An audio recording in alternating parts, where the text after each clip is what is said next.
right, here's an interesting question that you and I are talking about for the show. Looking around the NFL, who is the best coach in each division? And it's you start to make some pretty easy assumptions right out of the gate, and then you kind of go, I don't know. And I think the hardest I don't know or by default comes out of the NFC East. I think that, there's a lot of changeover, right? I mean, Pete Carroll is no longer in Seattle. Which you've got great coaches in that division. Bill Belichick is no longer in New England. Mm-hmm. And that takes away from like the hierarchy of coaches in the NFL. Certainly. And right now, the guy standing at the top is Andy Reid, obviously. Mm-hmm. Back-to-back Super Bowl champs. There's nobody else that has more rings than him that's coaching right now. And look, they have a dynasty rolling in Kansas City. But when you take that next step down to after Andy Reid, because and this is a weird spot to be in too, because it was like you had Belichick, Reid, and Carroll were the guys that have always been propped up. And now you have, all right, that NFC East it's what? The AFC East and NFC East are both, you sit there and you go, whoa. NFC East, who's the best coach? Mike McCarthy in Dallas? Mm-hmm. Is it Brian Daboll in New York? You have Dan Quinn, who has gotten his team to a Super Bowl in Washington. And then you have Nick Sirianni, who also got a team to a Super Bowl. The only guy who's won a Super Bowl there is Mike McCarthy. No, he didn't. No, I'm just disagreeing with it's like him being with the Aaron best. Rodgers.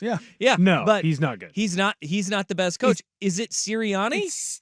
It's got to be Sirianni by default because Yeah. he's been to a Super Bowl more recently and didn't blow a 28-3 lead. Yeah. Brian Daboll, he got to the playoffs with Daniel Jones. And look, Which, if you want to make the can argument, squint yeah, at that. that's the thing is like you look Be at like, this division, they you're did just it. like, sure. That's a tough one, but I think you got to go with Nick Sirianni. And then you look at Sirianni, you go, the wheels completely fell off this past year. There were rumblings that Nick Sirianni was going to get fired. There were rumblings that Mike McCarthy was going to get fired. Brian Daboll enters this season on the hot seat. Dan Quinn is a first-year coach, so he doesn't have a hot seat yet.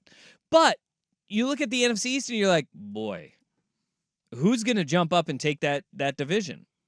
That one is probably the most head scratcher. I'm going to go, and I may go with Brian Daboll because also look at what we had in Philadelphia this offseason. Jason Kelce retires. Fletcher Cox retires. Like there's massive turnover in the Philadelphia Eagles from a leadership standpoint. Sure. On both sides of the football. And Sirianni was on the hot seat with the way that season ended last year. Daboll did get Daniel Jones to the playoffs. Which is insane to think about. It is. Mike McCarthy is a bad run away from not just losing his job, losing his quarterback too, and Dak Prescott. Yeah. I think I'm gonna. That's brutal. Yeah.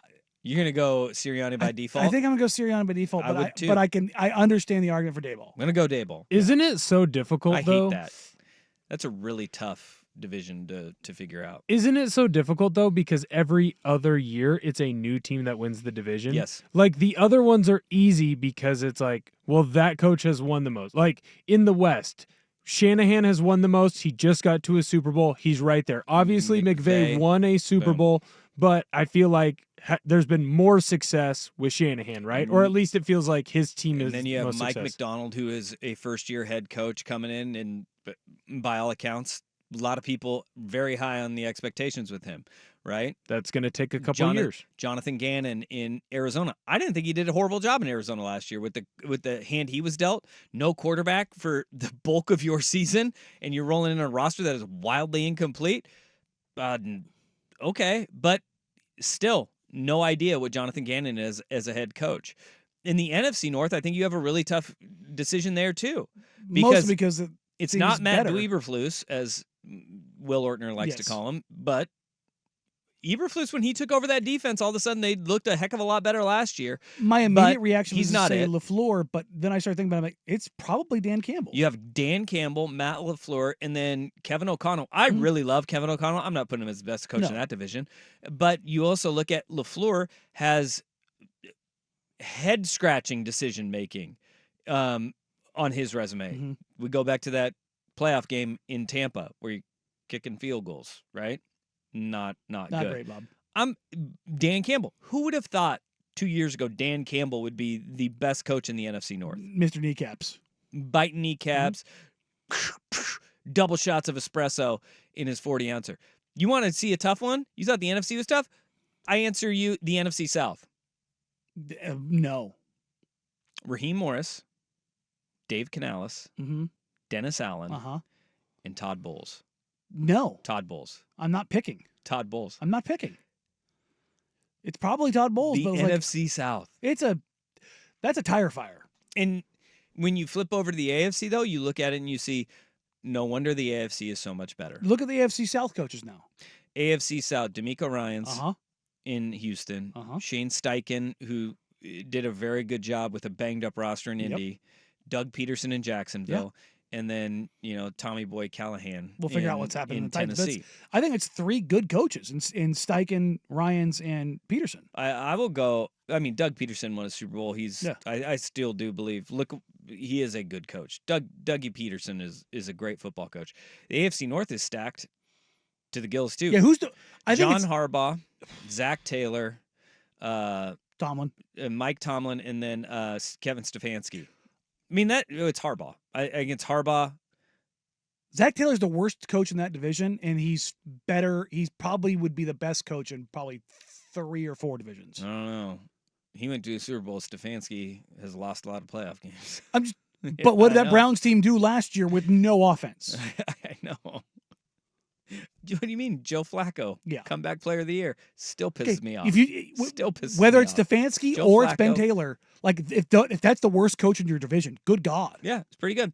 And then the AFC East, this is uncharted territory because Bill Belichick has been the head coach of the New England Patriots held that crown for a through long the time. entirety of the AFC East existing the way that it does right now.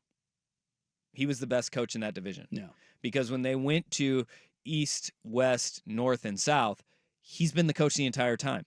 You have Sean McDermott, Mike McDaniels, and then you have Gerard Mayo and Robert Saleh.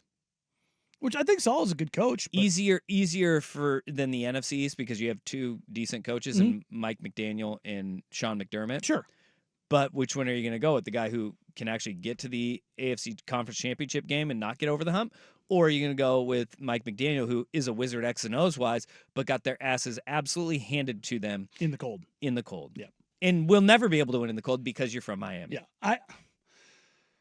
McDermott's had some pretty inexcusable stuff happen to him. 40 seconds. But he finds himself in that position pretty regularly. Yeah, he does. I think McDermott's a really good coach. Yeah, I do too. I'll go McDermott. And then AFC West, I mean, it's Andy Reid running away with it. But another, again, you have... But you also have Harbaugh, the Jim other Harbaugh one coming in. And then you have Sean Payton, who's won a Super Bowl and has not been great in his first year in Denver. Yeah. I mean, well, I won't say since he hasn't had Drew Brees. Yeah. But in Denver, you have Sean Payton, who's won a Super Bowl, and then Antonio Pierce, who's in year 1. It's really interesting to take a look across the landscape of the NFL coaches, though, because the AFC head and shoulders above the NFC from a coaching standpoint. And then I think you would also look at it from quarterback play, team competitiveness. The AFC is head and shoulders above where the NFC is right now. Which also matches on the talent spectrum. Yeah, because of more teams. And it's not to say Kyle Shanahan is a fantastic coach. The 49ers have a fantastic roster. I'm talking top to bottom. Yeah. When you look at the Depth level of and quarterback breadth. play, the level of coaching, the AFC, far better than where the NFC is at right now. And it's only going to get tougher because CJ Stroud's only going to get better. D'Amico Ryans is only going to get better. If Anthony Richardson stays healthy, what does he look like? Trevor Lawrence, if he stays healthy, what is the quarterback? Just in that AFC South right now. Yeah. You know, you look at it and you go, boy, it's going to be a gauntlet this next year, which makes it that much more impressive what Andy Reid and the Chiefs have done in back-to-back Through the seasons. It's incredible what they've done. So I don't know. It's kind of an interesting thing when you kind of like hop all the way through it and go, huh? Yeah. Never really, like You don't really look think about it until you take a division nice by long division look. gander at it. Yeah.